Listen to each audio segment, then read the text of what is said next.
A woman collapsed at the door of the supermarket and was taken to the emergency room by a beggar when they took a simple X-ray. What they saw inside her left everyone speechless, and they realized the beggar had done the unimaginable. The dawn bathed the city in a soft light filtering through the tall windows of Jenna Smith's luxurious apartment. The city was waking up around her, but within her home, silence reigned. Jenna got up with the precision of a Swiss watch. Every gesture, every movement, seemed calculated, as if the day had been planned in her mind the night before. The sound of her mobile phone vibrating on the table interrupted the calm for a brief moment. It was a constant reminder. Work notifications, emails, calls that kept her tethered to her professional life. Dressed in a dark suit, almost military in its austerity, Jenna briefly glanced at herself in the mirror. Her reflection showed no emotion, only a woman with a cold, calculating gaze. The shine of her short, dark hair barely hid the weight of the years and the emotional distance she had placed between herself and the world. Her home, with its clean lines and minimalist furniture, reflected her life. Controlled, functional, solitary. There were no family photos, no personal mementos connecting her to the past. Everything was reduced to what she could control in that exact moment.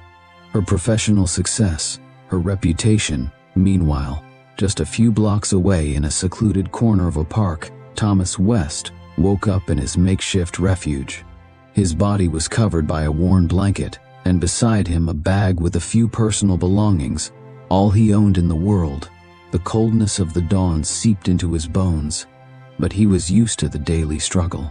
His face, marked by the traces of a life filled with hardships, also reflected the kindness that still lived in his soul. His gaze, though tired, still held a spark of humanity that hadn't been lost, despite everything he had gone through. Every morning, Mary, the owner of the nearby supermarket, offered him a hot cup of coffee. It was a small gesture that happened every day, an act of kindness that he cherished more than she could imagine. As Thomas sipped his coffee, he greeted the few passers-by walking through the park. Some of them familiar faces, others just strangers who passed by, unaware of his existence. The supermarket, located just steps from his refuge, was a place Thomas knew well. He spent his days there, observing life pass through its doors, always with the same routine. He didn't interfere, didn't impose, just observed. Many times he had helped the elderly carry their bags, or mothers take their shopping to their cars, always with a kind smile, but never asking for anything in return. That morning, like all the others, Jenna hurried toward the supermarket, her mobile phone in one hand and a shopping list in the other. Her eyes fixed on the screen, didn't notice Thomas sitting near the entrance, lost in his thoughts. Watching the bustle of the city, Thomas felt drawn to Jenna's figure.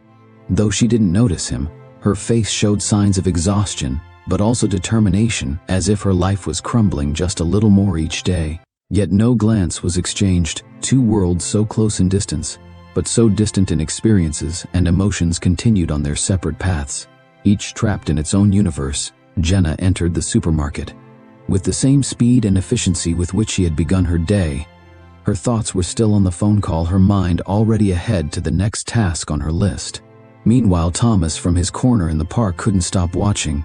There was something about that woman that intrigued him, though he couldn't quite put his finger on it. Perhaps it was her solitary expression, or the fragile determination he sensed in her chest. Unknowingly, Thomas was about to become an important figure in Jenna's life, though he had no idea what destiny had in store for both of them. That afternoon was progressing quickly, and the supermarket was filled with hurried people coming and going with their carts overflowing. Jenna Smith left the store loaded with several shopping bags, each one carefully balanced to maximize the efficiency of her movements. Her mobile phone, as usual, was pressed to her ear. She was talking to a demanding client, her tone firm but growing more tense. The fatigue of weeks without rest was etched on her face. The conversation grew more intense as the client on the other end of the line demanded the impossible. The bags began to feel heavier in her hands, but Jenna didn't seem to notice. Her body was used to ignoring signs of exhaustion, kept moving toward the parking lot where her car awaited. However, something changed. A sharp pain appeared in her chest, as if a searing iron had pierced it.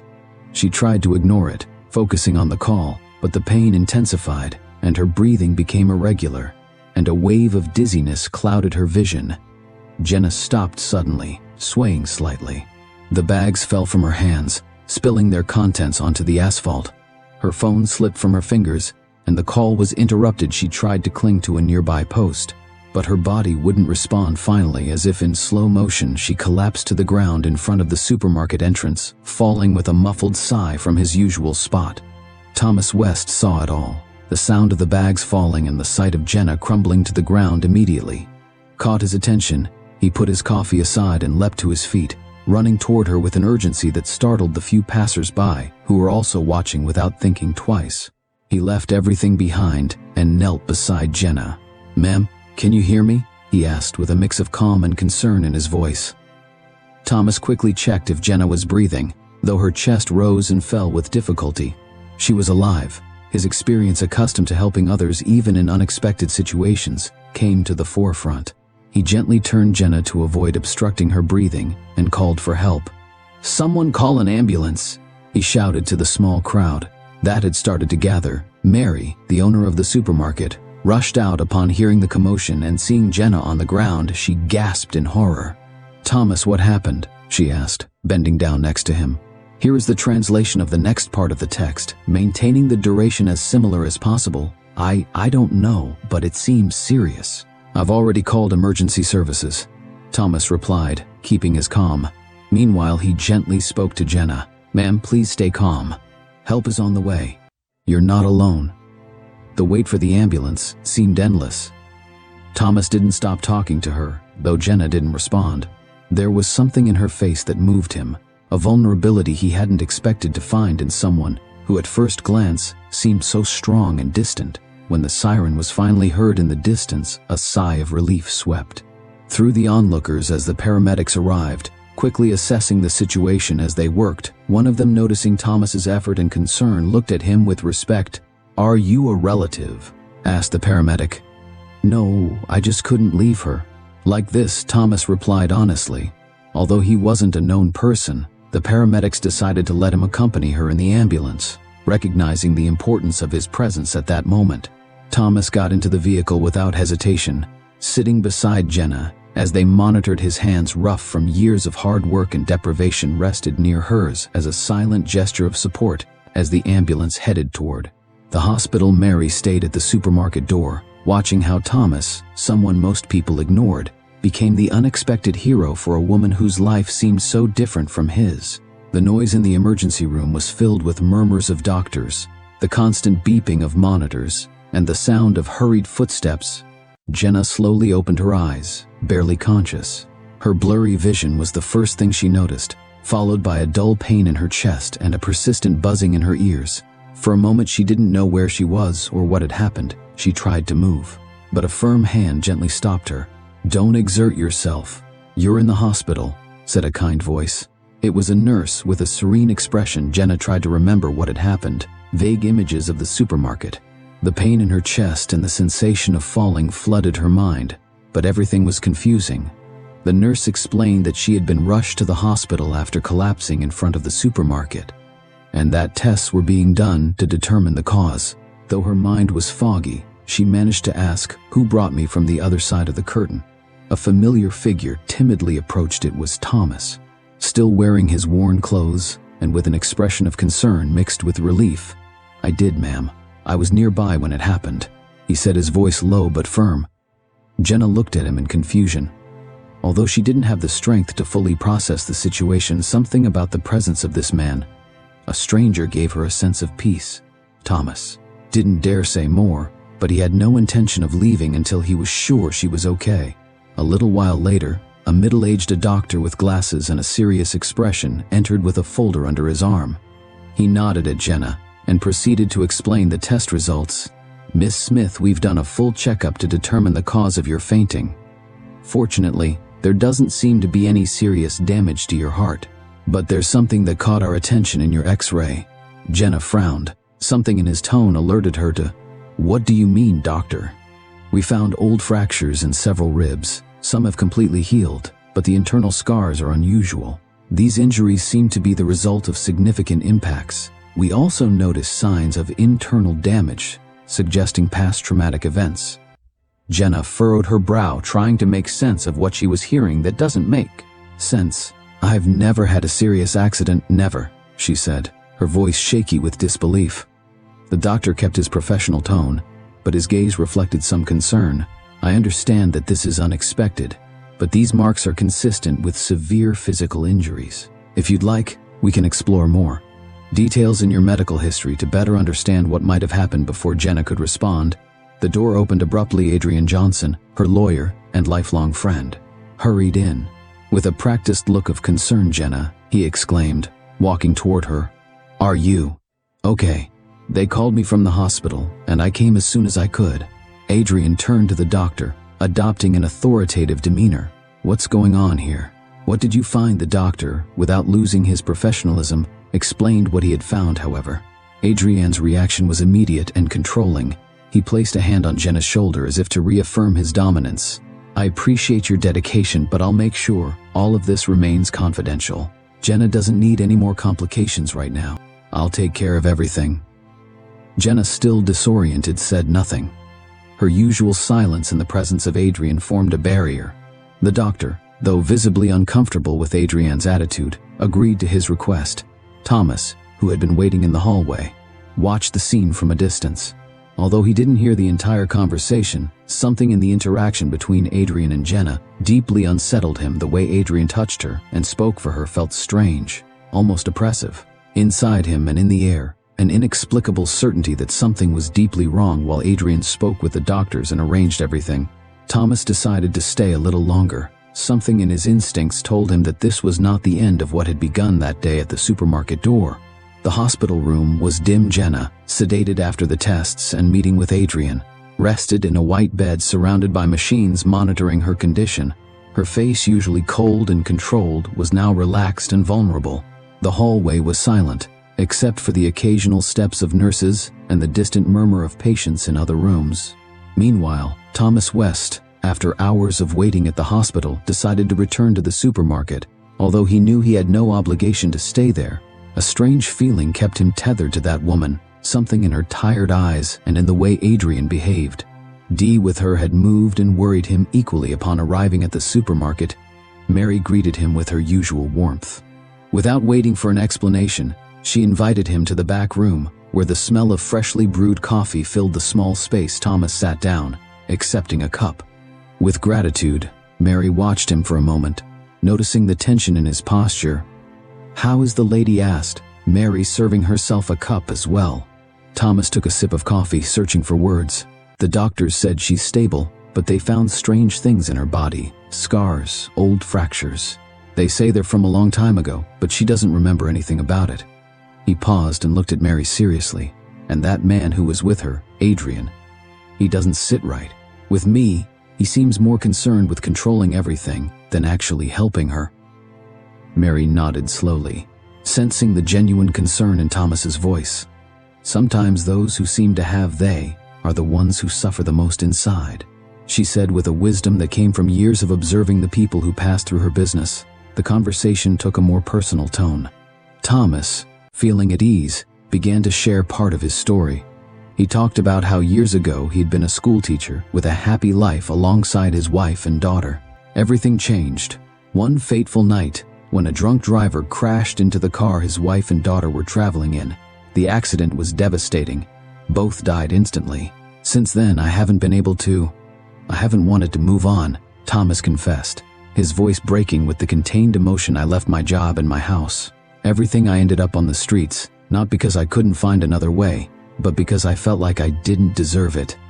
Mary placed a hand on his shoulder. In a supportive gesture, "Thomas, what you did today for that woman shows your heart is still strong. You have so much to give, even if you can't see it." Thomas sighed, grateful for Mary's words, but still carrying the weight of his past. His mind, however, kept drifting back to Jenna. There was something in her fragility and the emptiness she seemed to carry with her that resonated deeply within him. "I don't know why, but I feel like she needs help, and not just for what happened today," he said finally with determination. "There's something else, something that's not right in her life. If I can do something, even if it's small, I'm not going to abandon her."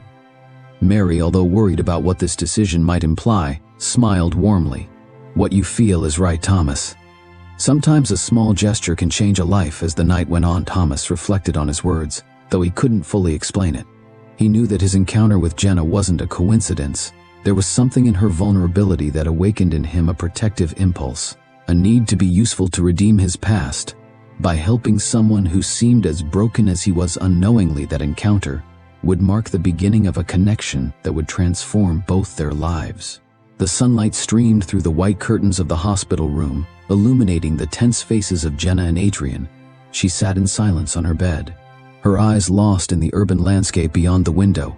Adrian, as usual, stood beside her, fiddling with his mobile phone while giving her instructions on how to manage legal and business matters in her absence. The moment was abruptly interrupted by the entry of a young woman. Laura Smith, 19 years old, entered with firm steps, dropping her backpack onto a nearby chair with a thud that resonated through the room. Her youthful energy and the shine of her light brown hair contrasted with Jenna's pale and exhausted appearance. Her eyes filled with fire and frustration, fixed on her mother seriously.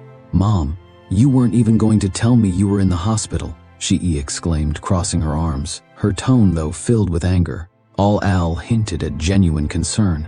Jenna lifted her gaze to her daughter, but didn't respond immediately.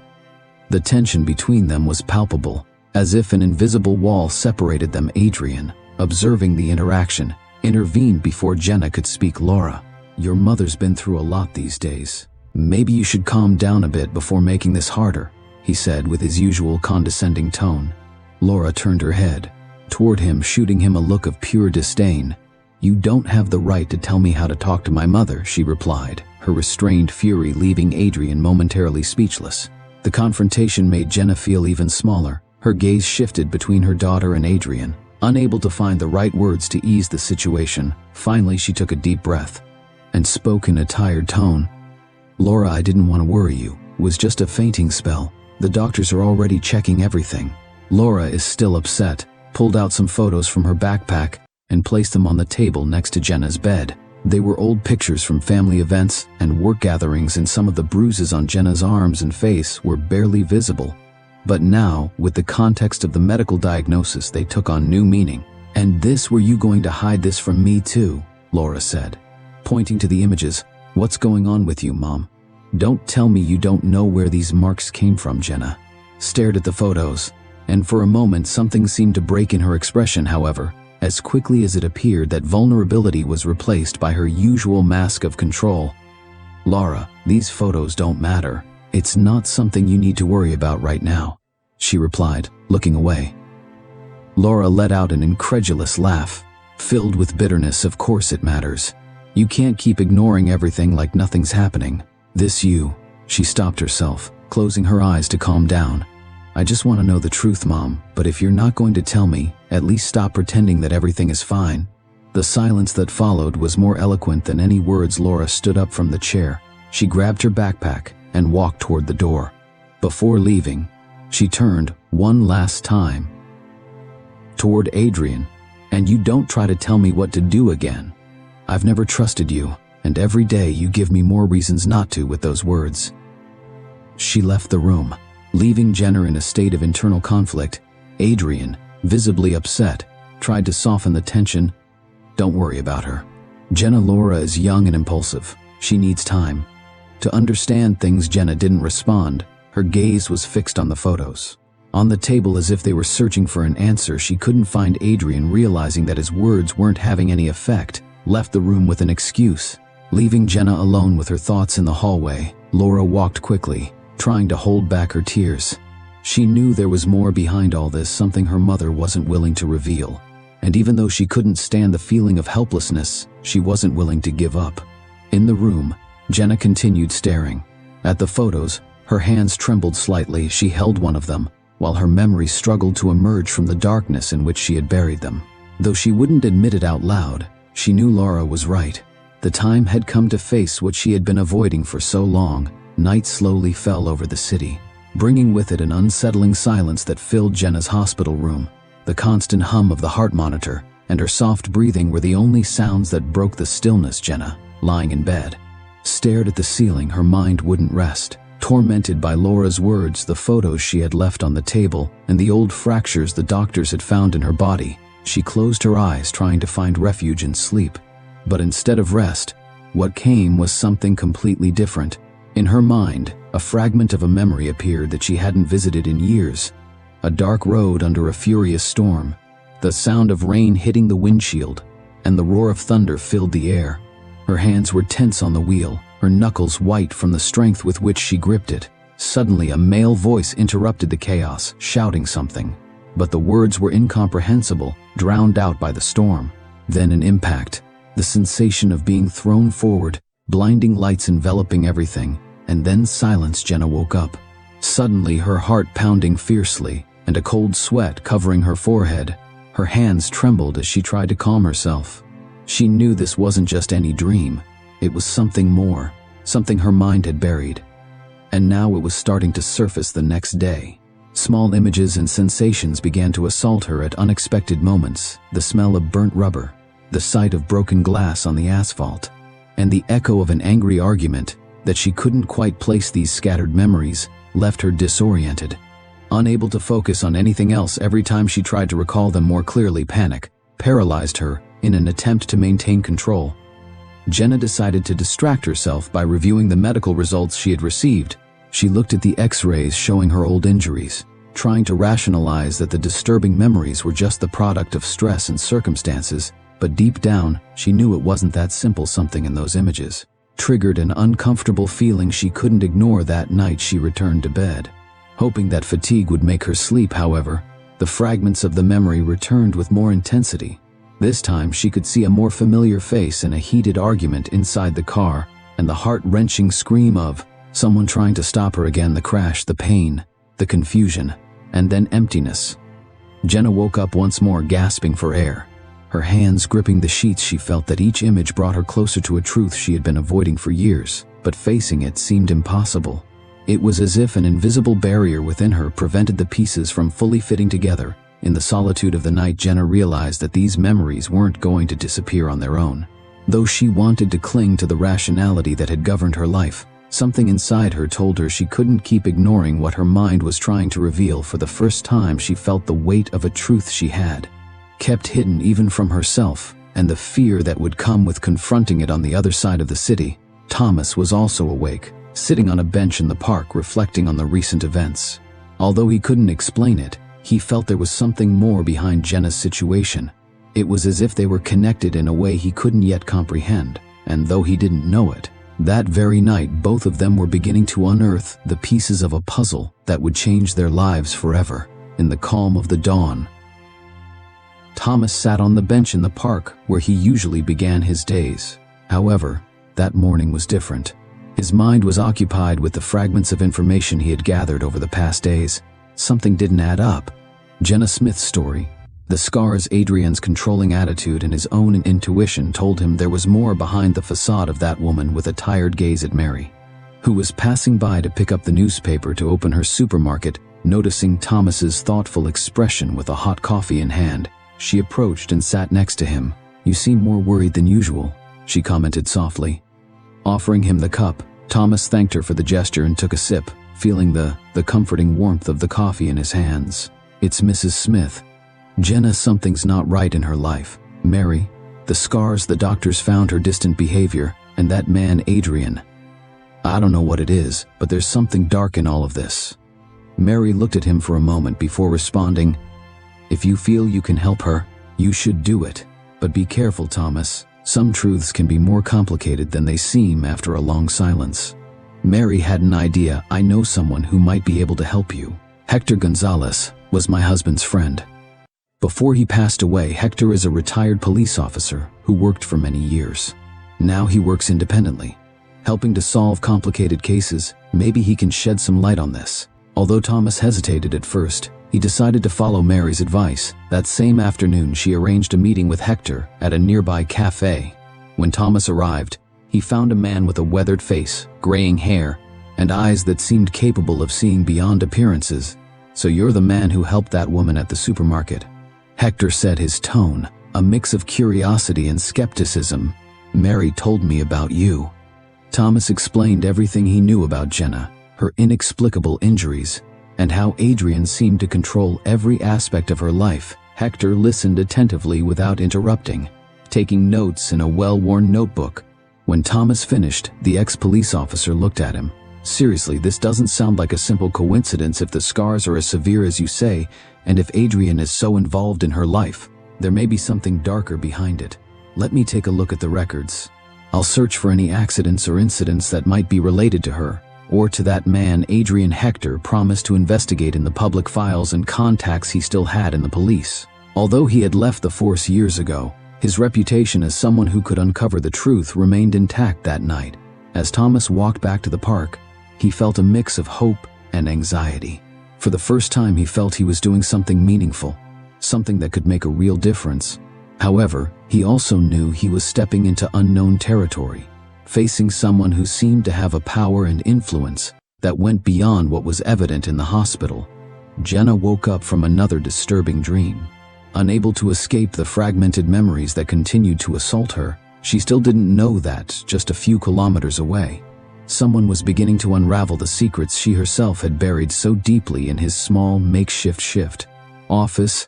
Hector Gonzalez was surrounded by boxes of documents and an empty coffee pot, and his laptop. It was a cluttered space, but functional, reflecting his method of work, digging through piles of information until finding the needle in the haystack that night. His objective was clear: to discover any record that connected Adrian Johnson with accidents or suspicious events. He began by checking public databases, searching for incidents in the area related to the details Thomas had provided: traffic accidents, complaints, financial transactions. Everything was a possibility. After hours of fruitless searching, Hector finally found something that caught his attention: a report of a car accident. From several years ago, the details were sparse, but the incident involved a luxury car that collided with a motorcycle on a rural road. What stood out in the report wasn't just the description of the accident, but the name of the car's owner, Adrian Johnson. Hector dug deeper into the initial report, mentioned witnesses who claimed to have heard a heated argument inside the car before the crash. However, those statements were never followed up on, and the case was quickly closed as a simple accident. For Hector, this was a clear sign that someone had manipulated the investigation results. He continued tracing financial records associated with Adrian and found something even more revealing: a large transfer made a few days after the accident. The money was sent to an account belonging to a lawyer known for defending powerful clients in controversial cases. The transaction was listed as a payment for legal consulting, but Hector recognized the pattern. He had seen too many similar cases during his career. It was a bribe. The accident case seemed to have been erased from the public memory, but for Hector, the documents painted a clear picture. Adrian had been involved in a serious incident and had used his influence to cover it up. This not only connected him to a pattern of manipulative behavior, but also raised disturbing questions about his relationship with Jenna. Hector called Thomas that same night. On the other end of the line, Thomas's voice sounded anxious but determined. "I found something," Hector said with his usual grave tone. "An accident related to Adrian. It seemed someone worked very hard to make it disappear from the radar, but there are enough traces to suspect. I can't be sure yet. But this could be connected to what happened with Jenna." Thomas felt a chill run down his spine. Although he didn't know all the details, something in his intuition told him that this was just the beginning of a much darker truth. "What do we do now?" he asked, with a mix of fear and determination. Hector has always responded firmly: "We need more evidence. This isn't enough if Adrian is as powerful as he seems. Trying to confront him now would be suicide.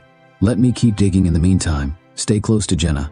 Something tells me that what we uncover could put her in danger." That night, while Hector continued tracing connections and Thomas reflected on the new findings, a shadow of danger loomed over both of them. The forgotten file that Hector had unearthed was only the tip of the iceberg, and the road to the truth was filled with risks they still couldn't imagine. The atmosphere in the hospital room was tense. Jenna sitting on the bed, she leafed through a medical report without really reading it. Her mind wandered, caught between the fragmented memories that continued to torment her and the uncertain present that seemed to be slowly collapsing around her. The echo of footsteps in the hallway signaled Laura's arrival. Jenna lifted her gaze just in time to see her daughter rush in with an expression that fluctuated between concern and anger. Laura, with her backpack slung over her shoulder, wasted no time on pleasantries. She shut the door behind her with a light thud and dropped the backpack on a nearby chair. "Mom, we need to talk now," she said. Her tone firmer than usual. Jenna sighed, trying to prepare herself for what she knew would be a difficult conversation. Laura approached the bed and pulled an envelope out of her backpack without saying a word. She placed it on the table next to Jenna. The young woman's hands trembled slightly as she spoke. "I was going through things at home and found this. I can't believe I never noticed it before," she said, as Jenna carefully opened the envelope. Inside were photographs of old images from family gatherings and work events. Some showed Jenna smiling, others were more casual, but what they all had in common were the marks, bruises on her arms, on her neck, even one barely visible on her face. Details that seemed insignificant at the time, but now, under the light of the recent medical findings, took on an alarming new meaning. Jenna took one of the photos and stared at it in silence, feeling a lump form in her throat. Laura, seeing her reaction, leaned forward, trying to catch her gaze. "Are you going to tell me the truth, or are you going to keep pretending nothing is going on?" Laura asked, a mixture of anger and pain in her voice. Jenna looked away from the photo and carefully placed it on the table. Her voice, when she finally spoke, was weak. "It's not what you think, Laura. These photos, they don't mean anything." Laura stood up abruptly, frustrated, of course. "They mean something, Mom. You can't keep hiding it from me. Not after what the doctors found. Not after these photos. Is it Adrian? Did he do this to you?" Jenna shook her head, but not with enough conviction, Laura noticed. "And that only increased her frustration. You've always kept me at arm's length, always acted like everything was under control. But clearly, it's not. Why won't you tell me why you always leave me out?" Jenna, unable to face the intensity of her daughter's gaze, looked back at the photos for a few seconds. Silence filled the room, broken only by the sound of the heart monitor. Finally, Jenna spoke, though without directly answering. "I thought keeping you away would protect you. I didn't want you to carry my problems."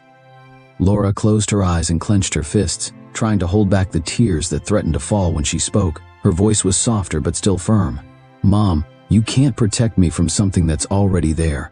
I need to know the truth, not just for you but for me. If you don't trust me, we'll never fix this." Jenna lifted her gaze, meeting Laura's eyes, for the first time in the conversation, had a mix of sadness and regret on her face, but also fear. She knew Laura deserved answers, but the words simply wouldn't come.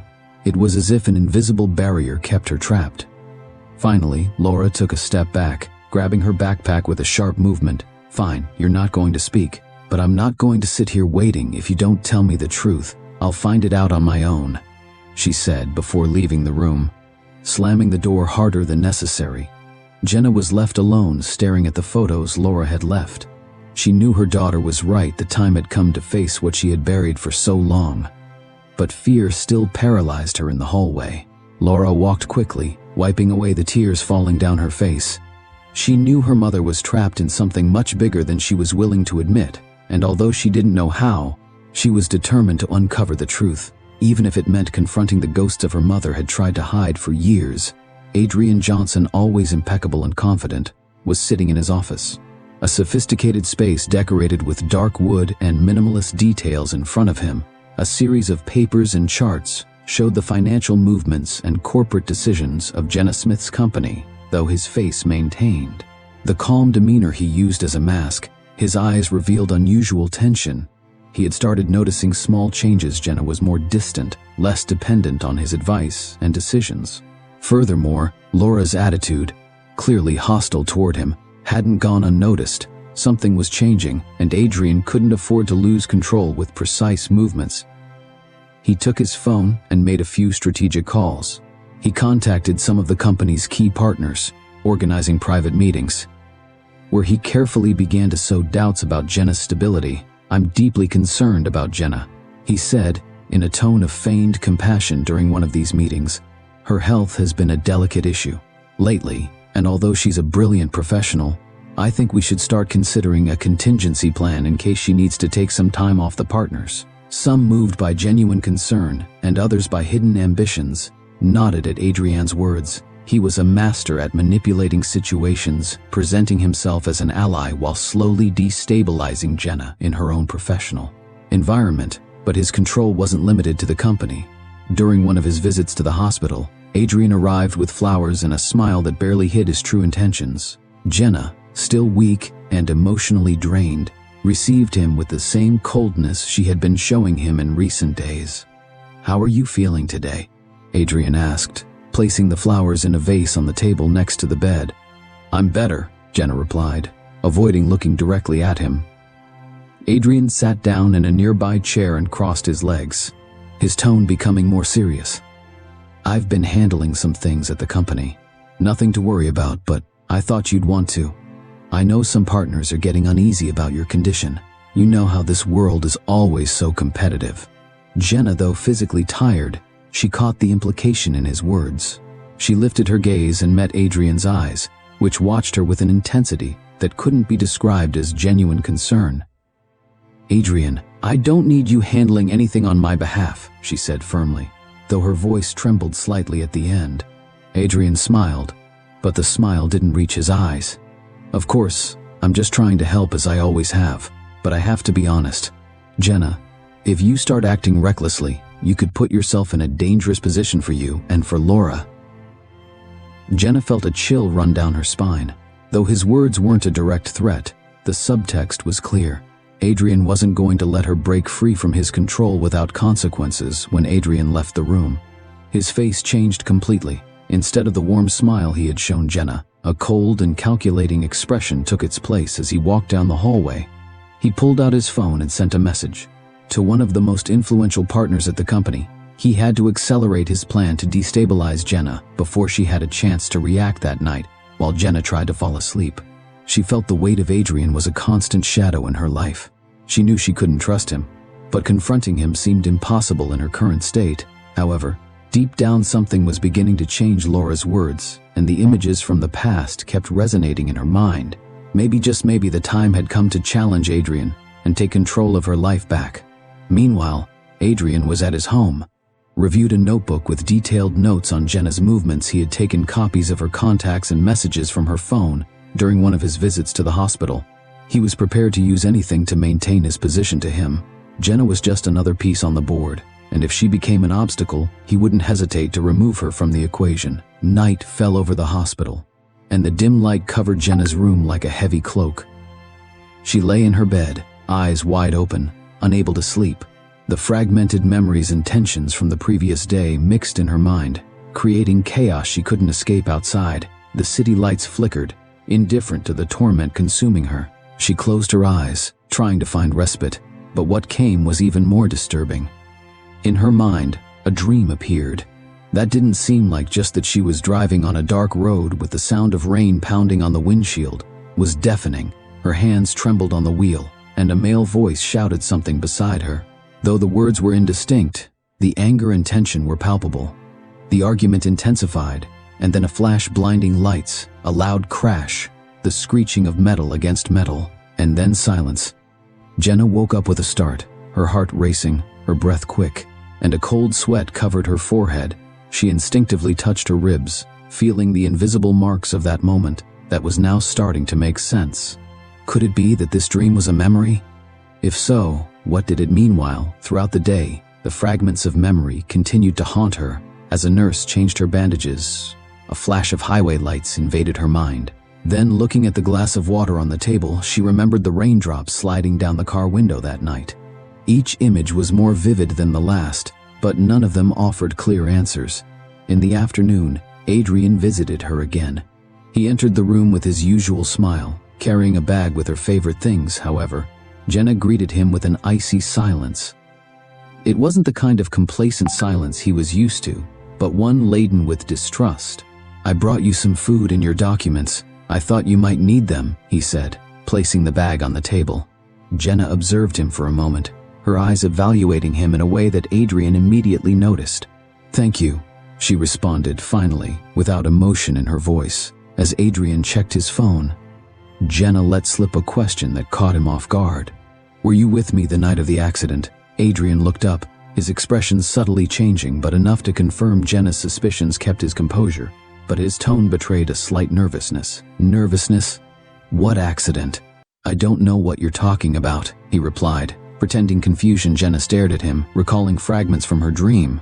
She could feel something cracking in Adrienne's controlling facade. It was raining, and we were arguing in the car when something happened. Something serious. Was it your fault? Adrian leaned forward, lowering his voice, but his tone took on an unsettling coldness. Jenna, I think you're letting your dreams confuse you. We already talked about this. That accident wasn't as bad as you think, and we handled it. Together, you shouldn't worry about details that don't matter. Now. The answer, though carefully calculated, confirmed what Jenna feared. Adrian knew something she still couldn't fully remember, however. Her fear and physical weakness kept her silent. She wasn't ready to face him directly, but she couldn't keep ignoring the truth either. When Adrian left, his presence left an emptiness in the room, but also a new sense of determination in Jenna.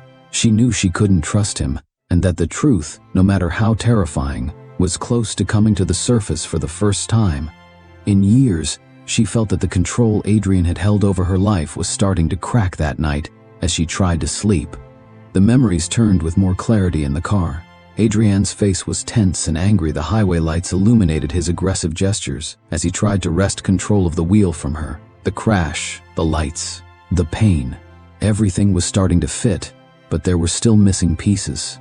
Though terrified, Jenna understood that these memories weren't just fragments. They were warnings that her past contained a much darker truth than she had ever imagined, and Adrian was at the center of it all. The hospital was quiet in the early morning hours. The empty hallways and the echo of distant footsteps created an almost solemn atmosphere.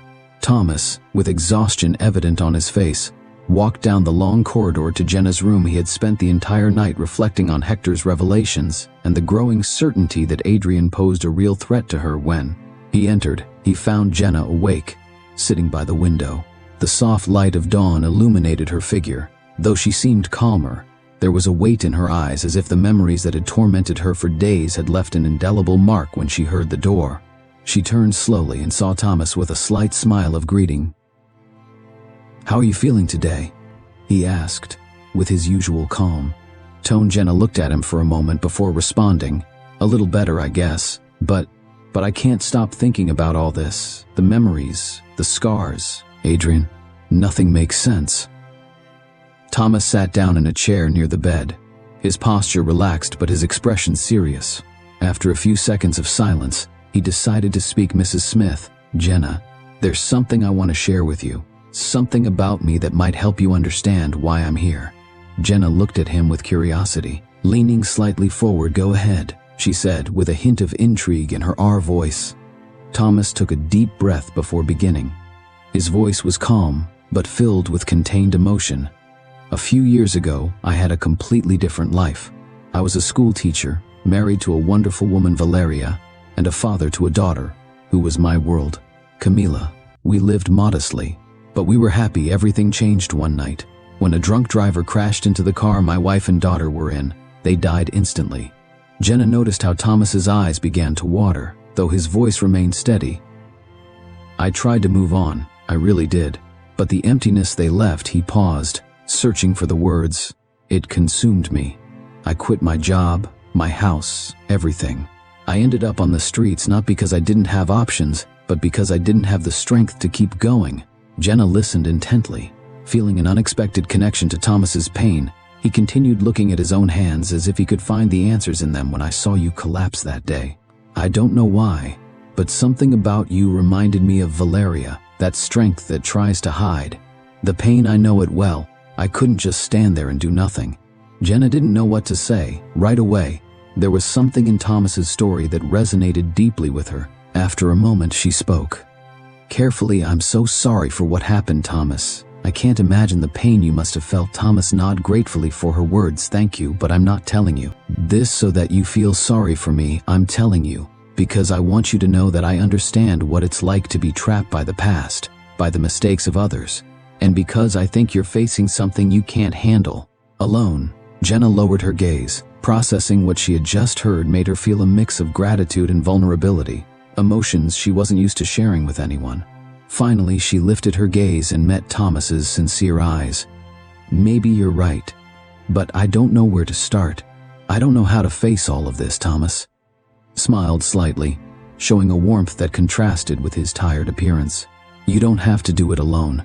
I'm here, and I'm not going anywhere. If there's anything I can do to help, I will." For the first time in a long time, Jenna felt that she could trust someone, even if just a little. Thomas's words planted a seed of hope in her heart. She knew that the road to the truth and justice would be long and painful, but she also knew that with someone like Thomas by her side, she might have the strength to face it in the dim light of his small office. Hector Gonzalez went through a stack of documents, while his laptop emitted a faint buzz. The place was filled with papers, photographs, and sticky notes that seemed chaotic to anyone except him. His experience as a former police officer had accustomed him to working amid disorder. Finding patterns where others only saw chaos that morning, Hector had begun to thoroughly review the records related to Adrian Johnson.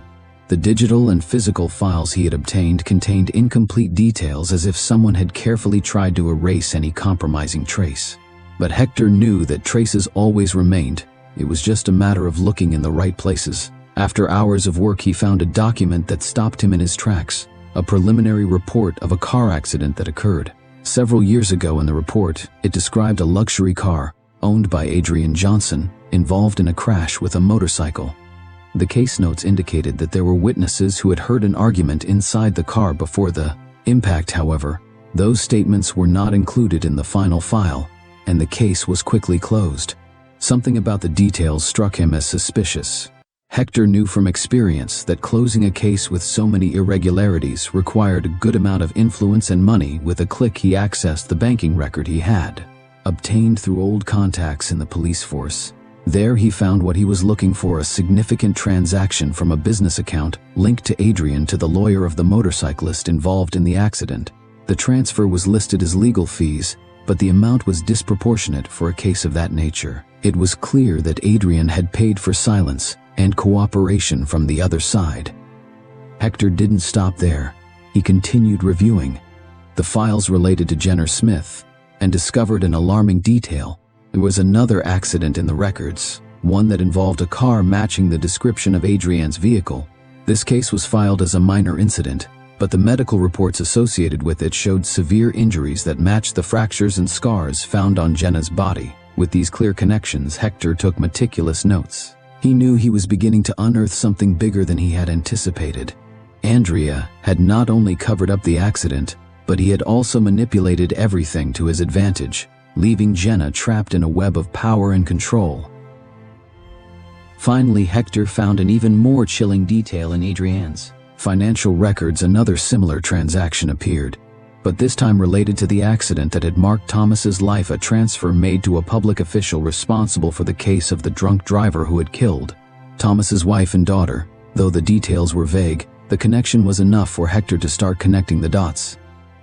Adrian didn't just have a pattern of cover-ups, but had also directly or indirectly influenced the events that had destroyed Thomas's life. With his heart racing, Hector grabbed his phone and called Thomas. "Thomas, you need to come. I found something big, but we need to talk in person." When Thomas arrived at the office, Hector showed him the documents. Thomas's expression shifted from surprise to contained anger. Though the pain was fresh, there was also a renewed determination in him. "This changes everything. It's not just Jenna Adrian he has to pay for what he did." Hector nodded, knowing that now they had enough evidence to move forward. But he also understood that confronting someone like Adrian required a meticulous plan and careful preparation. They couldn't act impulsively. "This won't be easy, Thomas. Adrian has resources and allies if we want to expose him. We need to be strategic and gather more evidence. This is just the beginning." Thomas, though aware of the danger, showed no fear. "It doesn't matter what it costs. Hector, we'll do it for Jenna, for my family, for everyone this man has hurt." That night, the two men began outlining a plan. They knew they were facing a formidable enemy, but they also knew that the truth was on their side, and this time they weren't going to let Adrian get away with it. Adrian Johnson was used to controlling every situation. That's why the sense of uncertainty that had been creeping in for days pushed him to the brink of rage. He had noticed the changes in Jenna, her emotional distance, the way she now looked at him with distrust, and the questions that were beginning to surface about the past. Everything pointed to the fact that something had changed in her, and that was unacceptable. In his office, Adrian flipped through documents while checking his mobile phone. He had been monitoring every aspect of Jenna's life, making sure nothing slipped off his radar. However, Laura's recent actions and reports of her interaction with Thomas were unsettling him. He sensed a threat was brewing, but he couldn't pinpoint it. That same afternoon, he used one of his usual methods contacts in Jen Company. With the help of Ricardo, one of the most ambitious and manipulable partners, he gained access to Jenna's emails. That's when he found traces of conversations referring to meetings and a man named Hector Gonzalez. Although the messages weren't explicit, they made it clear that something was being organized outside his reach. Adrienne wasted no time. He called for an urgent meeting with the company's main partners in the boardroom. With his dominant presence, he began speaking in a tone of concern but calculated. "I want to share a concern I've had in recent days about Jenna. As you all know, her hospitalization has been a delicate topic, and although we trust her capabilities, I'm worried that she may not be in the best condition to handle the company's current challenges." The partners, some motivated by loyalty to Jenna and others by their own interests, listened in silence. Adrienne continued, sliding falsified documents across the table. "I've noticed certain irregularities in some recent decisions. I don't want to alarm you, but I think we need to prepare for a possible leadership transition, at least temporarily." Ricardo, his ally in this maneuver, nodded, supporting Adrienne's words. "Maybe we should discuss it in more detail. The stability of the company is our priority after all," he added, planting doubt among the others. Meanwhile, in the hospital, Jenna was alone in her room. When Adrienne suddenly appeared, he wore his usual masked smile, but this time something in his tone was different, colder, more calculated. "Jenna, we need to talk, I think. You haven't been making rational decisions lately, and that worries me," he said, closing the door behind him. Jenna looked at him cautiously, knowing that any word could be used against her. "What do you mean, Adrienne?" she asked, keeping her voice calm. Adrienne stepped closer, leaning slightly toward her. "I've been reviewing some documents and noticed certain patterns. I'm worried that you may be letting your emotions interfere. With your judgment, I wouldn't want this to escalate into something that could harm you or Laura." The veiled threat hung in the air, but it was enough for Jenna to feel a shiver run down her spine. She clenched her hands against the sheets, fighting the urge to shout at him. She knew that was what he wanted, to destabilize her, to make her seem incapable. "I don't know what you're talking about, but I won't let you use Laura to manipulate me," she said finally, with a firmness that surprised even herself. Adrienne, seeing that his strategy hadn't had the desired effect, softened his tone, but his gaze remained threatening. "I just want what's best for you, Jenna. But remember, everything I've done has been to protect you. I hope you don't give me a reason to act otherwise." With those words, he left the room, leaving Jenna trembling with contained rage. She knew Adrienne was intensifying his control, but she also knew she couldn't allow it anymore that night. As Adrienne prepared his next move, Jenna made a decision. She could no longer be a spectator in her own life, though the fear still lingered. Something stronger was beginning to grow inside her. The determination to face him and take back what he had stolen from her. Mary's supermarket was in full swing that afternoon, with customers coming and going, carrying bags, and chatting animatedly. However, in the back room where the smell of freshly brewed coffee filled the air, the atmosphere was much quieter there. Mary was organizing boxes. When she noticed Laura enter hurriedly, her face marked by a mix of frustration and concern, Laura exclaimed, "Mary," setting aside what she was doing, "what brings you here? Is everything okay?" Laura, still under the effects of the argument with her mother, dropped her backpack onto a chair and rubbed her face with her hands, trying to calm herself. "No, Mary, nothing is okay. My mom, she doesn't tell me anything. I know there's something big happening, something she's been hiding for years, but she doesn't trust me enough to tell me." Mary watched her with her usual understanding look, letting the words flow without interrupting her. She served a cup of tea and placed it in front of Laura before sitting beside her. "Sometimes people carry such heavy things that they think they're protecting others by not sharing them," Mary said softly, "but I also understand how frustrating it must be for you. What do you think you can do?" Laura took a sip of the tea, reflecting, "I don't know. I just know that Adrienne is involved. I've always suspected it, but now it's clearer than ever. She seems afraid of him, and I don't know how to deal with it. I don't want him to hurt her any more than he already has."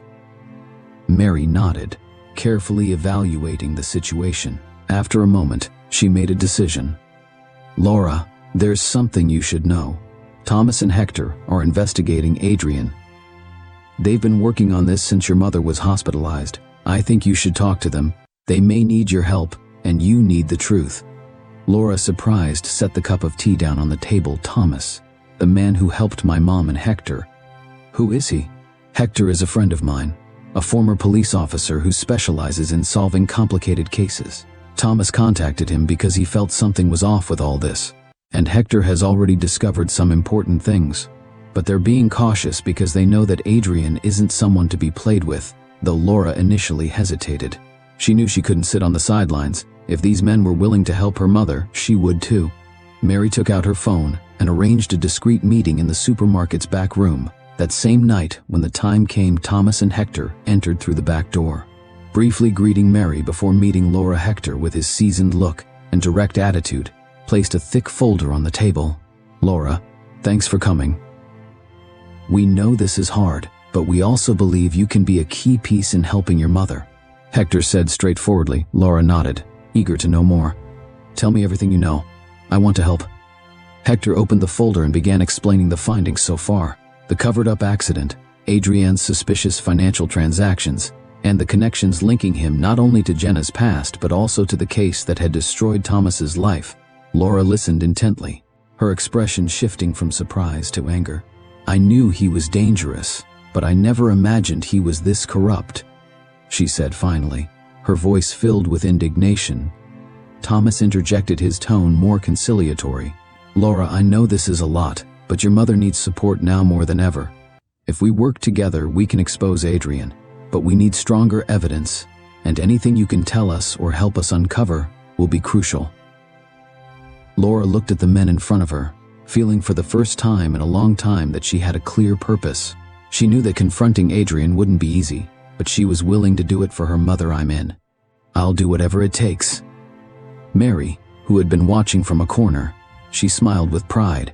She knew Laura was strong, and with her help the group had a better chance of taking down Adrian that night. A plan began to form, and for the first time they all felt they had a real chance to fight against the power and corruption that Adrian had wielded for so long. Hector Gonzalez's small office was busier than usual. At the table, surrounded by documents, recordings, and photographs, were Laura, Thomas, and Hector himself, immersed in a discussion about the recent findings.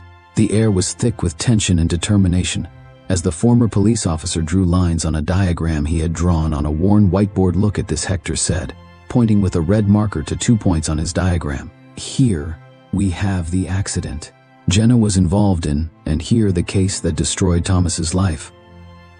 At first, these seemed like separate events, but there is an obvious connection. Adrian Johnson Thomas, who was sitting with his arms crossed, leaned forward. "What kind of connection?" he asked, his voice filled with contained emotion. Hector took a folder and pulled out a financial report.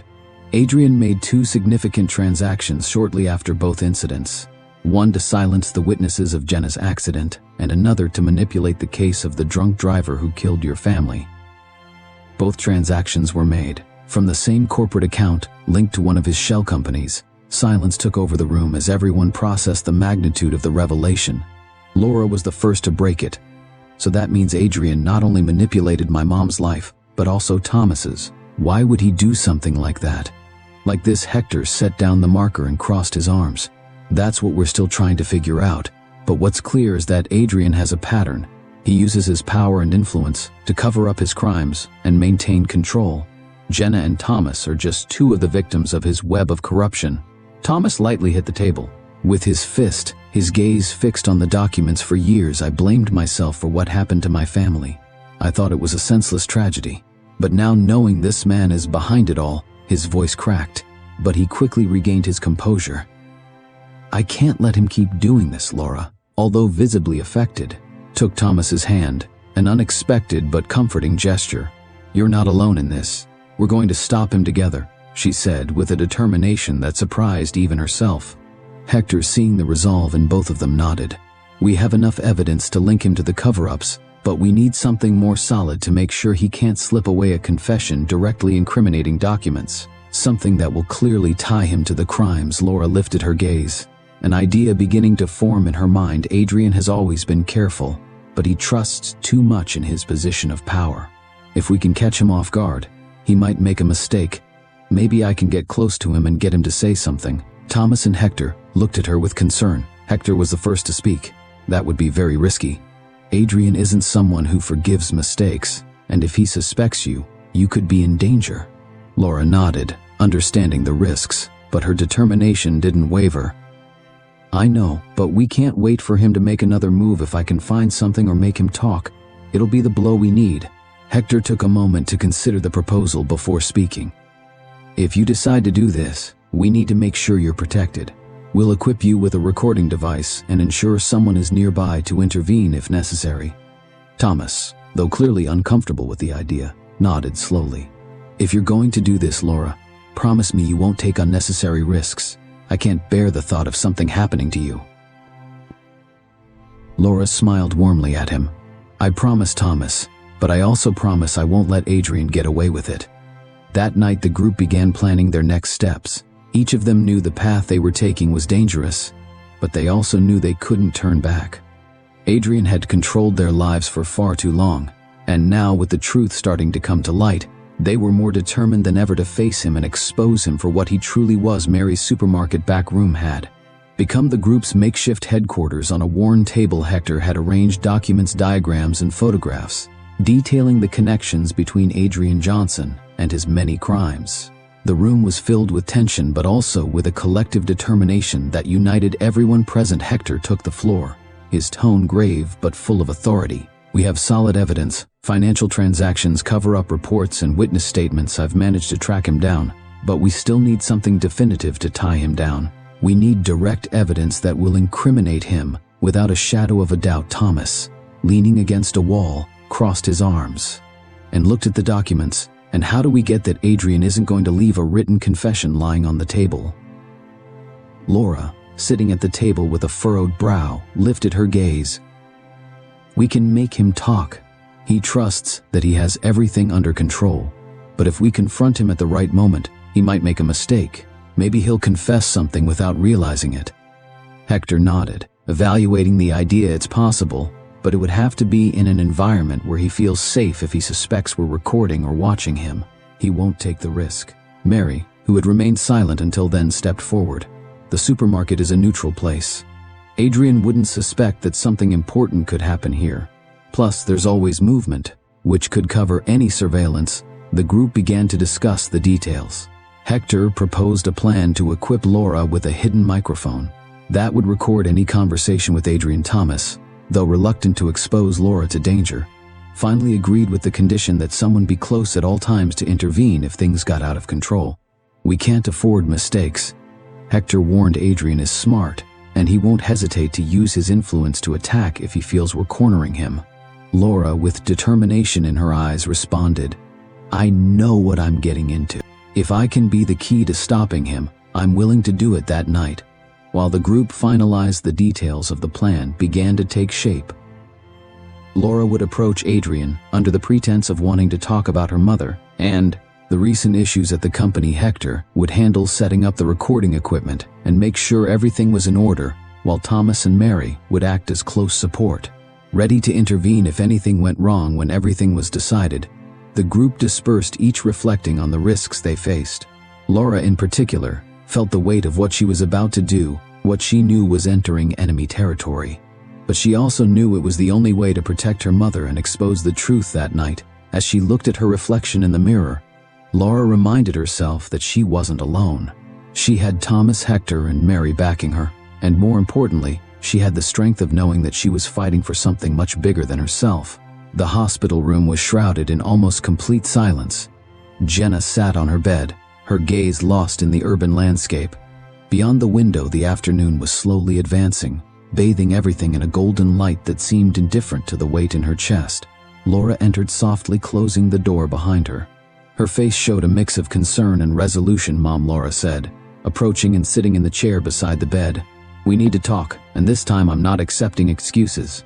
Jenna turned her gaze toward her daughter, noticing the firmness in her tone. She knew she couldn't keep postponing it. Her fragmented memories had been haunting her for days, and Laura's questions were inevitable. She took a deep breath before responding. "Okay, Laura, let's talk." The young woman seemed surprised by her mother's willingness, but she wasted no time. She pulled out the photos she had found earlier and placed them on the table next to the bed. "I want you to explain this to me, Mom. The marks, the scars. Why didn't you ever tell me?" Jenna took one of the photos with trembling hands. She stared at it for a few seconds before carefully placing it back on the table. "Because I didn't know how to explain it to you, because I was afraid to face it myself." Laura didn't say anything, waiting for her mother to continue. Jenna closed her eyes, trying to find the words. "When I met Adrian, he was different, or at least that's what I thought. He helped me make my way in the company and supported me when no one else did.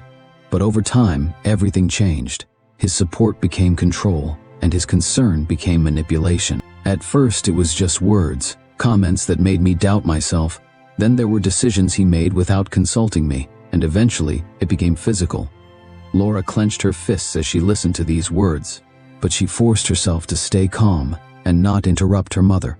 "There were nights when he lost control," Jenna continued, her voice breaking. "I didn't want you to think less of me. I thought that if I hid it, if I focused on protecting you, everything would be okay." "And the accident?" Laura asked, her voice full of emotion. Jenna opened her eyes and looked directly at her daughter. "It was a terrible night.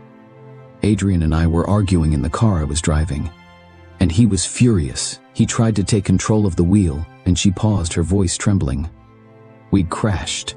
It was a miracle that neither of us died, but the consequences were marked on my body, and he manipulated everything to make it look like a minor accident so no one would investigate." Laura felt tears fill her eyes, but she didn't let them fall. She took her mother's hand, holding it tightly. "Mom, you can't keep letting him control your life. You're not alone in this. Thomas, Hector, and I are here to help you, but you have to trust us." Jenna squeezed her daughter's hand, feeling a mix of relief and fear. She knew her confession was only the first step, but she also knew the road ahead would be difficult. "I trust you, Laura, and I'll do whatever it takes to put an end to this for the first time in years." Jenna felt the weight she had carried in silence starting to ease. Laura hugged her tightly, promising herself that she would do everything in her power to protect her mother and bring Adrian to justice. The atmosphere at Jenna's company was tense, as if an invisible storm was about to break. Adrian, always meticulous, had intensified his surveillance. He suspected that something was happening behind the scenes, something that threatened to unravel the control he had held for years in his office. He reviewed a copy of Jenna's emails provided by Ricardo. One of the most ambitious partners at the company, Ricardo had proven to be a valuable ally, though easily manipulable. Adrian knew how to exploit his aspirations to get what he wanted. With the emails in hand, he began to notice patterns in mentions of meetings. Names like Hector Gonzalez and Thomas West, and vague references to important documents. Although the messages weren't explicit, they confirmed his suspicions. Jenna was planning something against him. Adrian closed the emails and looked up at Ricardo, who was sitting across from him. "Thanks for this, Ricardo. You've done the right thing by coming to me. Now we need to act quickly," Adrian said, his tone calm but full of intent. Ricardo nervously nodded. "All I want is to make sure the company is protected. Jenna doesn't seem fit to lead, and if anything goes wrong, I don't want to be on the wrong side." Adrian smiled through the coldness in his eyes, betrayed his true intentions. "Don't worry, I'll make sure everything is under control." That same afternoon, Adrian began to move in the shadows. He called private meetings with other partners, sowing doubt about Jenna's stability.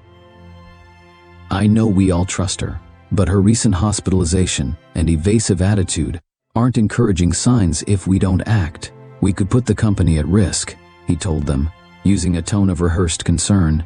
Some partners were influenced by Adrian's charisma, and the apparent logic of his words began to question Jenna's ability to lead. Others, through uncomfortable, decided to remain silent. Meanwhile, in the hospital, Jenna and Laura continued processing the recent revelations. Jenna had started to regain some strength, both physically and emotionally, thanks to the support of Laura and the group. However, they had no idea that Adrian was one step ahead, working to destabilize her on her own turf in the supermarket's back room. Hector received a call from one of his contacts at the company. The information they provided confirmed his fears. "Adrian is making moves to remove Jenna sowing doubts among the partners and seems to be preparing a direct strike. The contact reported Hector shared the news with the group.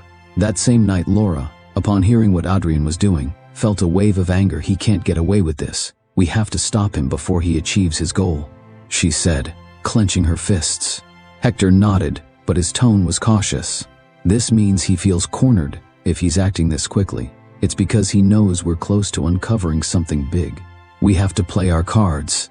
Carefully, Thomas, who had been silent up until that moment, spoke firmly. It doesn't matter what he does. We'll face him together. He's destroyed too many lives, and we won't let him do it again. That night, while the group adjusted their strategy, Adrian continued to weave his plan. He knew time was running out, but he trusted in his ability to manipulate people and stay one step ahead.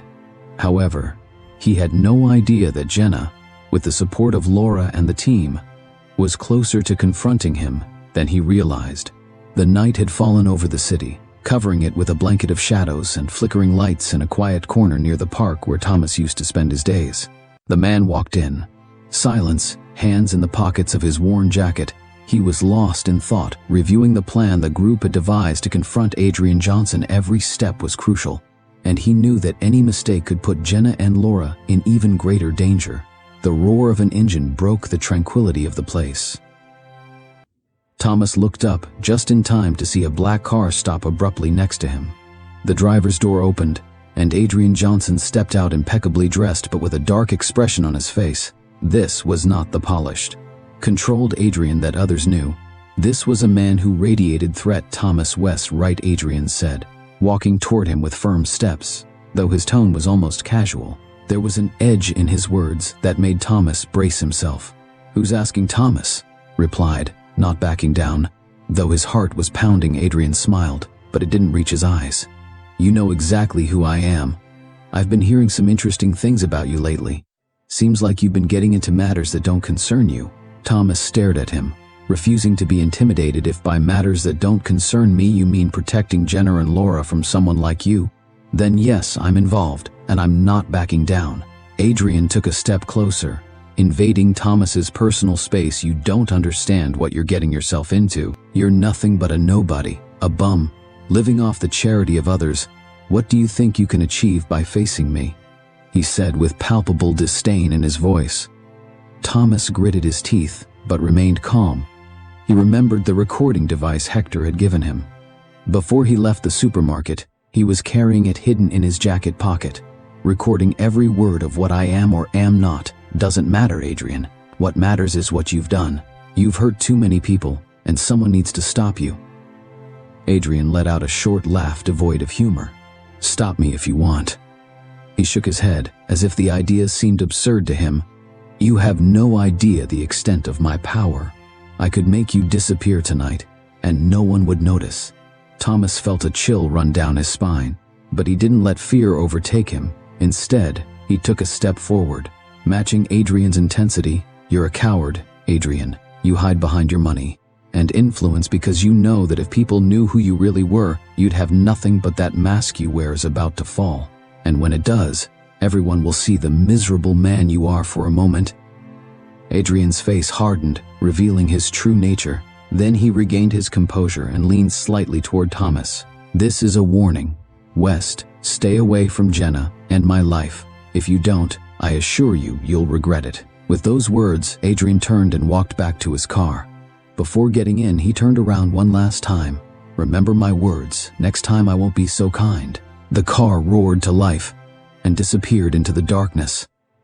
Thomas stood there, feeling the adrenaline coursing through his veins. Although Adrian's threats were real, so was the recording he had obtained of every word. Adrian had spoken. He was now recording a weapon the group could use to expose him. That night, Thomas returned to the supermarket, where Hector and Mary were waiting for him. He handed over the device, and Hector immediately connected it to his laptop. "This is pure gold," Thomas Hector said as he reviewed the recording. "Adrian didn't just threaten you. He made it clear how he operates. This is enough to start building a solid case against him." Mary, who had been watching silently, placed a hand on Thomas's shoulder. "What you did was brave. I knew you were strong, but this is more than anyone could have expected." Thomas, still trembling from the encounter, smiled slightly. I can't let him keep doing harm, not after what he did to Jenna and Laura. And to my family. Hector closed the laptop and looked at both of them. Now we have to be more careful than ever. Adrian knows we're close, and he won't hesitate to take extreme measures. But with this we have an advantage. It's time to start moving our pieces. That night, while the city slept, the group began planning their next move. They knew that confronting Adrian would be dangerous, but they also knew they were closer than ever to exposing the truth and putting an end to his reign of manipulation and fear. Jenna walked slowly toward the company's boardroom, her face serene, but her heart racing. Despite her determination, Adrian's words echoed in her mind, reminding her that this meeting wouldn't be a simple corporate gathering. The documents she had prepared was meticulously organized in her folder. But she knew that the confrontation awaiting her was about more than numbers and graphs. It was a battle to reclaim her life, her dignity, and the control Adrian had taken from her when she entered the room was already nearly full. The partners, a mix of allies, neutrals, and opportunists, were seated around the long wooden table.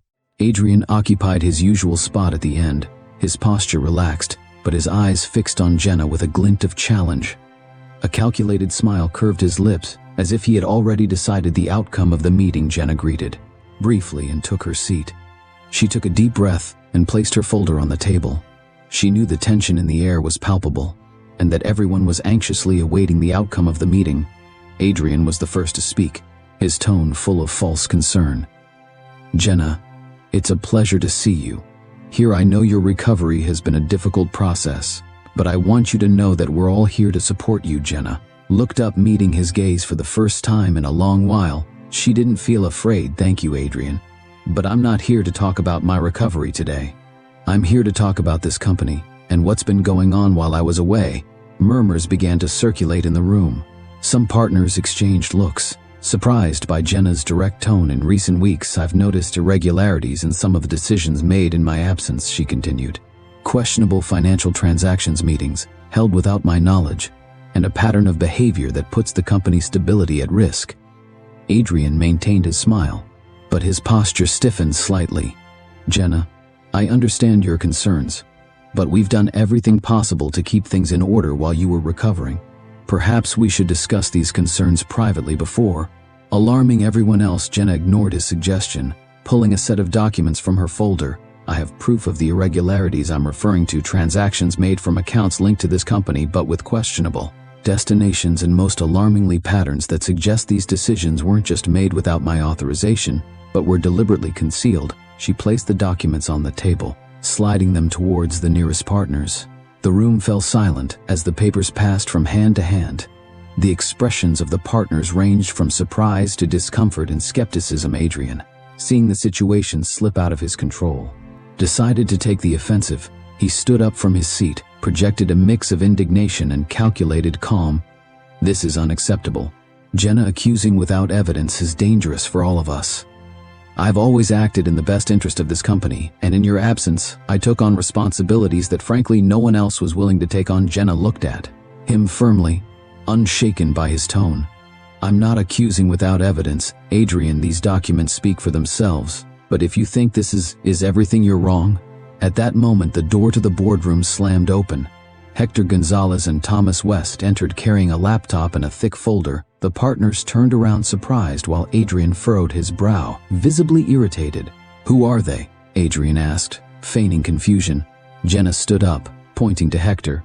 This is Hector Gonzalez, an investigator I hired to look into the irregularities I mentioned, and what he's found is much more serious than we imagined.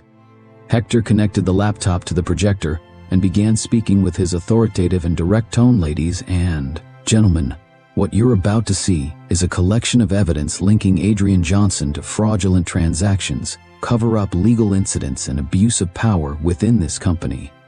The slides began to project onto the screen. Bank records, intercepted emails, and recordings. One of the audio files caused the room to fall into complete silence. It was the recording of the confrontation between Adrian and Thomas, where Adrian clearly threatened the man, exposing his true nature. This is a setup, Adrian exclaimed, his voice raised for the first time, his calm facade crumbling. These proofs are invalid. This is a desperate attempt to discredit me. Hector interrupted him. The evidence has been verified. And not only that, we've also traced connections between your activities in this company and other incidents that will be of interest to the authorities. The partners began to murmur among themselves, clearly divided. Some were already suspicious of Adrian, while others doubted.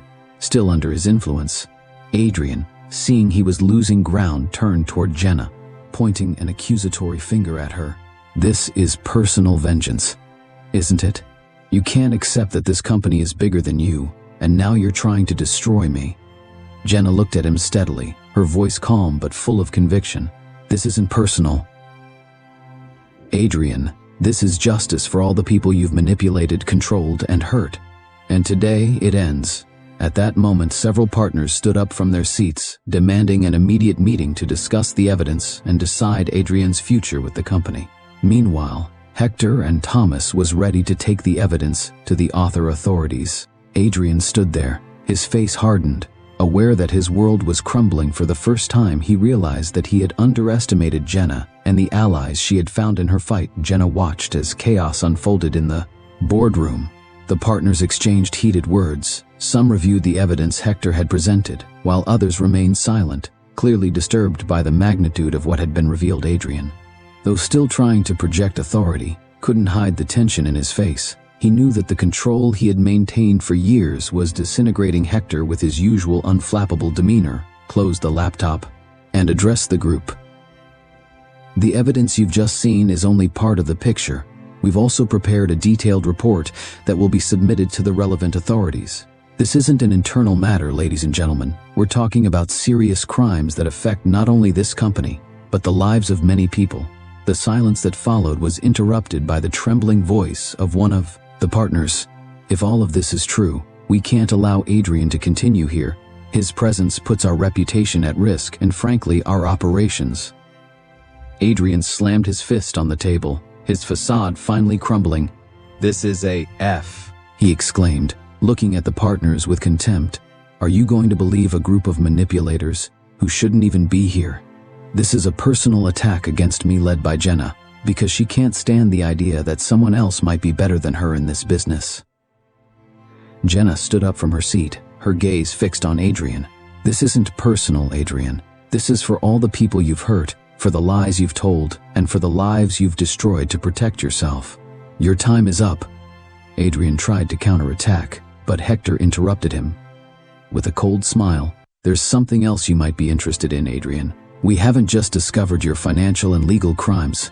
We've also found records of transactions linking you to a fatal accident years ago, one that you made sure to cover up. Does the case of a drunk driver who caused the death of a woman and her daughter ring any bells? The mention of the accident made Thomas, who had remained silent up until then, stood up. His gaze was fixed on Adrian, and his voice, though calm, was filled with contained emotion. That accident took my family, and you, Adrian, were the one who helped cover it up. You paid to make the case disappear, to let the guilty party go free, and to keep the truth hidden. How many more lives have you destroyed in your obsession with control? Adrian tried to respond, but his voice faltered. He knew he was cornered. The partners looked at him in disbelief, and the weight of the accusations seemed to crush him at that moment. Laura entered the room. She had been listening from outside, waiting for the right moment to intervene. She walked over to her mother and took her hand, showing a unity Adrian hadn't anticipated. Adrian, my whole life, I've watched you manipulate my mother, trying to control everything. But now I know the truth. I know who you really are, and I won't allow you to keep hurting her or anyone else. Laura's presence seemed to be the last straw. Adrian collapsed into his chair, speechless, as the room fell into tense silence. A few minutes later, 2 police officers entered the room. Hector had contacted them before the meeting, anticipating that they would need their presence. The officers walked up to Adrian, who seemed to have lost all composure. Adrian Johnson, you're under arrest for fraud, abuse of power, and obstruction of justice, among other charges, said one of the officers as he placed handcuffs on him. The partners watched in silence as Adrian was escorted out of the room. Some looked relieved, others were concerned about the impact this would have on the company. But for Jenna, Laura, and the group that had fought so hard for this moment, the scene represented a victory. When Adrian disappeared behind the door, Jenna turned to Hector, Thomas, and Laura. Thank you. she said, her voice breaking slightly. "I don't know what I would have done without you." Hector smiled slightly. "This isn't over now. The hard part begins." Rebuilding. Jenna nodded, knowing she had a long road ahead, but for the first time in years she felt she had control over her life. And this time she wasn't alone that night. While the group gathered in Mary's supermarket to reflect on what had happened, the atmosphere was filled with hope. Although they knew the battle against Adrian wasn't completely over, they also knew they had accomplished the most important thing, breaking his control and exposing his true nature for the first time in a long time. Jenna felt that she could look to the future with optimism. The night breeze brushed Thomas's face as he waited near Mary's supermarket. The meeting in the boardroom had marked a turning point, but the feeling of danger persisted. He knew Adrian wasn't a man who would accept defeat without a fight, and that intuition kept him on high alert. He decided to stay close to the group, ready for anything that might come up inside the supermarket. Jenna, Laura, Hector, and Mary was discussing their next steps. Although the police had already arrested Adrian, they knew that his connections and influence could still complicate things. "Jenna, we need to be prepared for any retaliation. Let's not underestimate what Adrian is capable of, even from a cell," warned Hector, reviewing documents in the small back room. "I know Hector," Jenna replied, her voice firm, "but this time I won't back down if he tries anything. Else I'll be ready." Laura watched her with pride. She had seen her mother transform in the past weeks, going from a figure controlled by fear to a woman determined to fight for her freedom. But even with this new strength, Laura couldn't help but meanwhile, in a nearby alley, a black car stopped silently with two men dressed discreetly, got out and started walking toward the supermarket. One of them carried a briefcase, while the other appeared to be watching the surroundings. They were not police officers or judicial officials. They were men sent by someone still following Adrian's orders. Thomas, from his position, noticed the movement. Although he couldn't hear what the men were saying, his instincts told him that something was wrong. He decided to follow them at a safe distance as they made their way toward the supermarket. The men entered the store, ignoring the few remaining customers. They stopped near the counter, where Mary observed them with suspicion. "Can I help you?" asked Mary, her tone polite but cautious. One of the men smiled, but the gesture didn't reach his eyes. "We're looking for Jenna Smith. We have an urgent matter to discuss with her." Mary, sensing that something was wrong, shook her head. "I'm sorry, she's not here." The man pulled out a mobile phone and showed a recent photograph of Jenna. "We know she's here. Let's not make this more complicated than necessary." At that moment, Thomas entered the supermarket, trying to assess the situation. He positioned himself near one of the shelves, watching as Mary kept her composure while the men insisted. He decided he couldn't stand by. "Is there a problem here?" he intervened, his tone calm but firm. The two men turned toward Thomas, quickly evaluating him. One of them stepped forward. "This doesn't concern you, friend." Thomas crossed his arms, not moving. "If you're looking for trouble, I think you found it." The man pulled out the briefcase and placed it on the counter, opening it to reveal a stack of documents and a concealed weapon among them. "This is a message for Jenna Smith. Tell her this is her last chance to back down. If she doesn't, things will get complicated." Mary stepped back, her face pale, but Thomas showed no fear. He took a step forward, placing himself between the men and the backroom entrance. "If you have something to say to Jenna, you'll have to go through me first." The man with the briefcase sneered and slammed the case shut.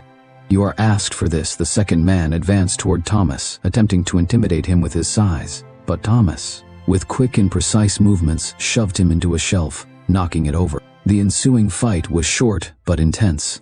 Although Thomas managed to take down one of the men, the other managed to grab him, striking him in the abdomen. Despite the pain, Thomas stayed on his feet, blocking the entrance to the back room inside. Jenna and Hector heard the commotion and rushed toward the store. Laura, behind them, stopped in her tracks when she saw Thomas facing off against the two men without hesitation. Hector intervened, drawing a weapon he carried with him for precaution. He aimed at the men, his voice firm and authoritative. "Stop right now.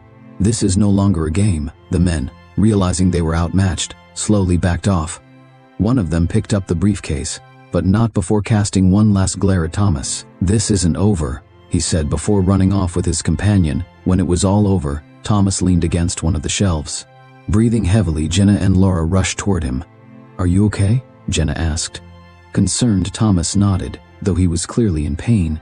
"They couldn't get to you. I couldn't let that happen." Laura, with tears in her eyes, hugged him tightly. "Thank you, Thomas." "I don't know how to thank you for what you've done for us, Hector." Though I'm impressed by Thomas's bravery, knew that this was only the beginning. This confirms what we suspected. Adrian still has allies, and he won't stop. We have to be more careful than ever that night. As the group gathered again to adjust their strategy, Thomas reflected on what had happened. Although his body was bruised, his spirit remained intact. He had faced danger head-on, proving he was willing to sacrifice everything to protect Jenna. And Laura, for him, that sacrifice was a small price to pay for the possibility of justice. The dawn brought with it an atmosphere of tension and anticipation. Jenna, Laura, Hector, and Thomas gathered in the back room of Mary's supermarket, preparing the final details before facing the culmination of their fight against Adrian Johnson. Although they knew the legal battle was about to begin, they were also aware that the danger hadn't come completely disappeared. Hector took charge of organizing the collected evidence recordings of Adrian's threats, financial documents showing suspicious transactions, and testimonies from former employees who had decided to break the silence. Everything was ready to be presented to the authorities, but there was one last step to take, ensuring the public also knew the truth. "We need to be strategic," Hector said, placing a USB drive on the table. "This file contains everything we need to take Adrian down. But it's not enough to just hand it over to the police. We also need to make sure the media covers it. If this stays in the shadows, his connections could save him." Jenna nodded, her expression serious but determined. "I'm ready to face whatever comes. But if we're going to do this, I want to make sure he has no way to escape." Thomas, despite the visible bruises on his face from the previous night's confrontation, spoke firmly. "We're not going to let him get away with it. We'll face him on all fronts." Laura, with a mix of concern and determination, placed a hand on her mother's. "Your mom, we're all in this together." Hours later, the group arrived at the courthouse, where a crowd of journalists eagerly awaited the news of Adrian's initial arrest had generated much anticipation. But what was about to be presented that day promised to be even more shocking. Jenna walked toward the building with her head held high, flanked by Hector and Thomas, while Laura stayed a little further back, watching her mother with pride. She knew how hard it had been for her to get here, and now was the time to show that she wasn't a victim but a survivor inside the courtroom. Adrian appeared handcuffed, but his attitude remained defiant despite the charges against him. He seemed convinced that his power and connections would protect him once again. His lawyer, an equally arrogant man prepared to attack any evidence presented, Jenna was the first to testify. With a firm voice, she recounted the years of manipulation, abuse, and control she had suffered under Adrian. Although reliving those moments was painful, it was also liberating for the first time. She was telling her story without fear. "Mr. Johnson not only abused his position of power within this company, but also in my personal life," said Jenna, looking directly at Adrian. "He made me believe I had no other choice, that I was trapped. But today I'm here to prove he was wrong. There's always a way out of the testimonies." From Hector and Thomas were just as powerful. Hector presented the evidence with the precision of a seasoned investigator, while Thomas spoke from the heart, recounting how Adrian had covered up the accident that destroyed his family. "This man," Thomas said, pointing at Adrian, "has built his empire on the suffering of others. And it's time for him to face the consequences." When it was Adrian's turn, his lawyer tried to discredit the evidence, calling it circumstantial and manipulated. However, the recordings of his threats, along with the financial documents, were too compelling to be ignored. The final blow came when one of Adrian's former partners, who had been pressured by Hector to testify, took the stand. He revealed details about how Adrian had used his resources to silence witnesses and manipulate legal cases.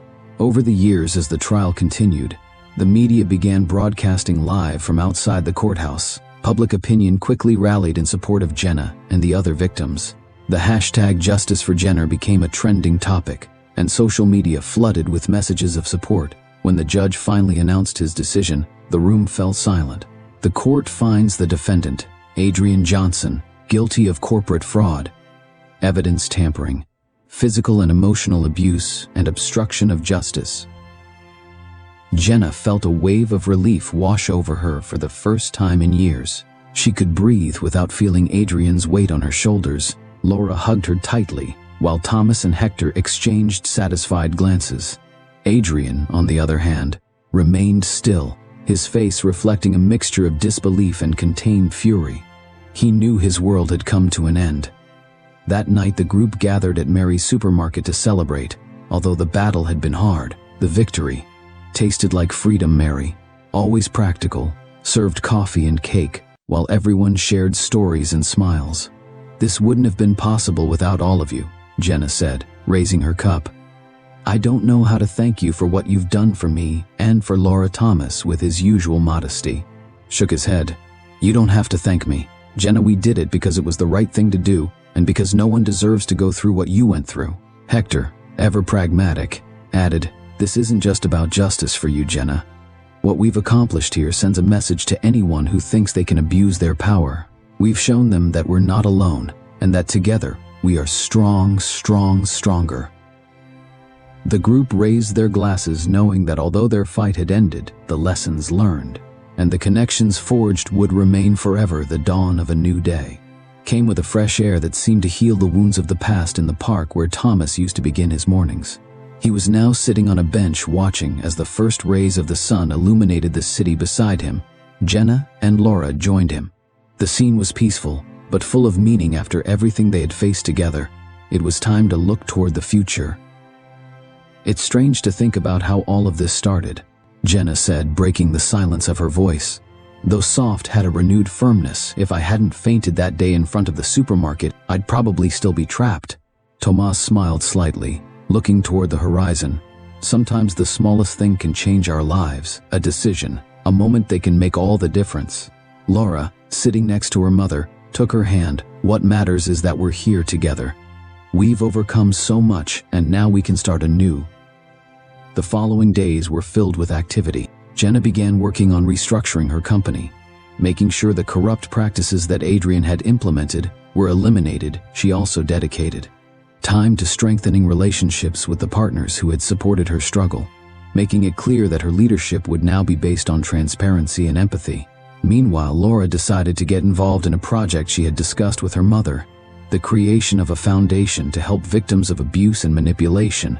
The foundation, which they named Renner, aimed to provide legal, psychological, and financial support to those facing situations similar to what Jenna had experienced.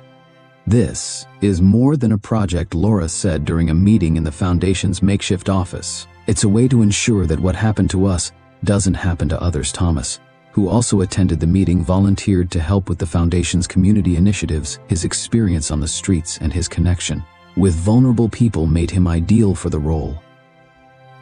"If I can help someone find hope, even just a little, then it will have been worth it," he said with a smile that reflected his determination. The inauguration of the foundation was an emotional event. Dozens of people gathered to celebrate the beginning of a project that represented resilience and hope. Jenna gave a speech that left many with tears in their eyes. "Today is not just about what we've accomplished, but about what we can do. Together, each of us has the power to make a difference, to break chains, and to build something new. This foundation is a reminder that we are never alone." Laura, by her side, took the microphone to add, "Renewer is not just a word, it's a promise that there will always be a hand extended to those who need it most." The applause that followed was deafening. Thomas, watching from the back of the room, felt a warmth he hadn't experienced in years. For the first time since the loss of his family, he felt he was doing something that honored their memory. When meanwhile, Hector also found a new purpose, inspired by the impact he had had in Adrian's case. He decided to open a small consulting firm to help people who needed justice but couldn't afford it, although he remained pragmatic and reserved. Hector couldn't deny that this new path gave him a sense of fulfillment that he had lost during his time in the police. One afternoon, Hector met with Thomas and Mary in the supermarket. Although Adrian's case had ended, their friendship had strengthened, and they often met to catch up. "It's funny how we ended up here," Hector said, taking a sip of coffee.